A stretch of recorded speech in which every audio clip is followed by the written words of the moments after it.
for me, it was important that we conduct this training to high school students, because most of the time when it comes to OpenStreetMap and the open mapping trainings that we've been doing, we usually start at the university level and for early career professionals. But in this case, I thought it was important to introduce this to younger people in high school, and also it would be a chance to talk to them about exploring a career in the mapping space, in the geography space. Because there are many schools, top universities, primary, secondary. The first thing that I learned is how to allocate, to actually know what a map is, what the uses of a map. Because before that I was unaware. I just thought a map is used only in exams. But now I know maps can be used to find certain things or location or people, and it consists of a lot. If I talk on the level of students, their primary aim now is academics, and the information that they are getting and also the skills that they are learning will help them in uplifting their performance in geography as a subject. Because when you look at geographical information system, is more inclined into geography as a subject in school. That is one of the subjects also taught in school. Either if it's the biblical one or the historical one, when you came in, that like that's what land cover is. But land use is how as humans are interacting with that land cover. OpenStreetMap is a field that should be learned by everybody because it helps in a daily basis. It also helps a lot of people, like for example the government, when there's trouble they can easily locate the place or the area that is under trouble. And also for me it has helped so much in geography, because I also study geography and we do a lot of map work in calculating, locating areas, roads and everything else. The sessions were sort of follow each other in a way that what we learned this time builds on what we learned the previous time. So for example, we started with the basics on what the platform is, what OpenStreetMap is, what mapping is, and then session by session we are sort of building up and building up and building up. So it also makes it easier for them to understand and like see how they are closely related, the topics are closely related to each other.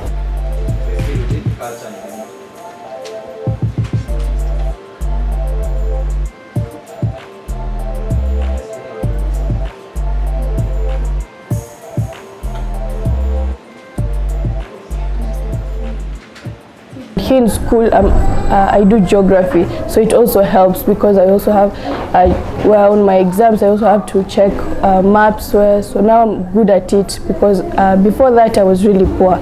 But with OSM helps me now to know to allocate things, points, nodes and roads, things which I had troubles allocating with. For the teachers, is that you are rating their level in terms of skills and knowledge about the subjects that they are learning in school.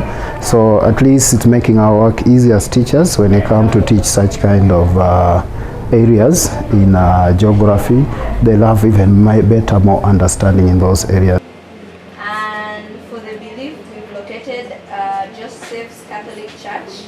Through us, the ones that are undergoing the training, we are also able to help the ones that aren't.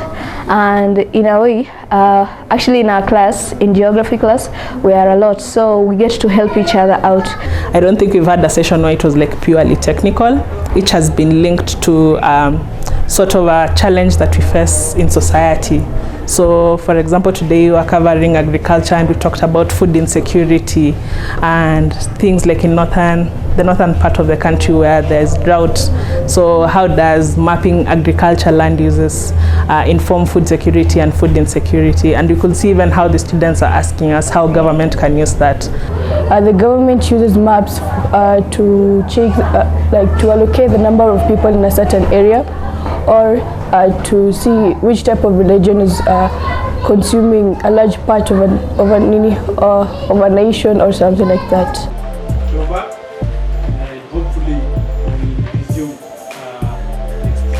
The challenges we had at the first, where we had a bigger number, then some students came and asked me whether they can drop it because they could not connect mapping and what they are doing. So until it was explained to them, then they did realize the benefits of going through the course. And it wasn't easy for me, so I decided to ask our trainer. They were Zach, and yeah, I can only remember Zach's name. So it was easy to talk to them, and I figured out how to interpret it easily. So for example, kama tuna map a school, I'm aware that Map Kibera is planning to sort of take in those who would be interested in for their programs, so the different mapping projects that they engage in. So if there would be need for some sort of training support, I'm ready to jump in.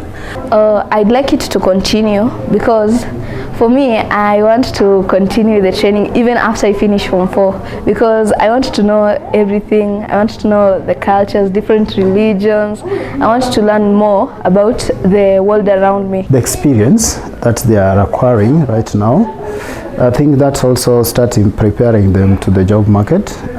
Maybe if some of them will decide to come and volunteer at Map Kibera, already they have that required experience. Actually, I'm planning on also next year when the training resumes, I also want to rejoin again, to continue, so I can get myself more skills about it. I don't want it to end here.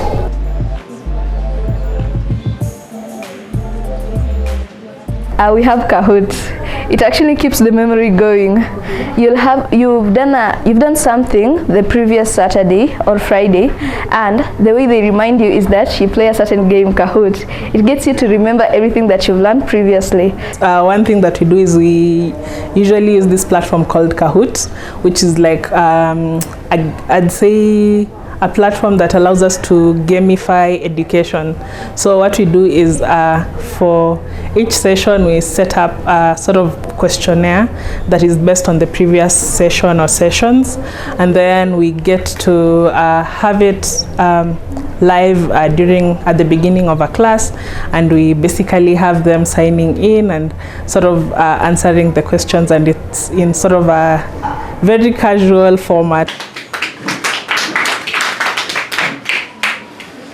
It's been fun, actually.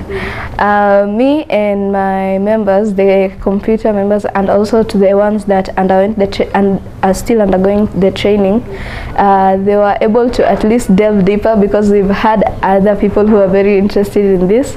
We've had some other students who'd like to come here, and we've also been teaching them. This is a girls-only school, so we've been able to even host like a career session with one of our steering committee members, who's actually the program director for Ibrahim Maps, Courtney Clark, who was here a couple of months ago, and she was able to come in and speak to the students and share with them on career and encourage them to take up STEM courses. The career talk that was organized, so it made them clearly pick their career paths, that those who had doubts were now able to pick their career path clearly.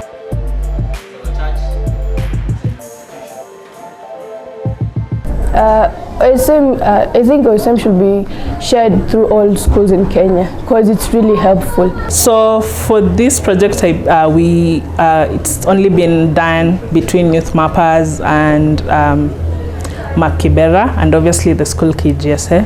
And Map Kibera has been really central, and I'd say the main partner for this project, because they were the ones who are able to approach the school, interact with the teachers, sort of schedule the sessions, and also like they have extensive knowledge in this area as well.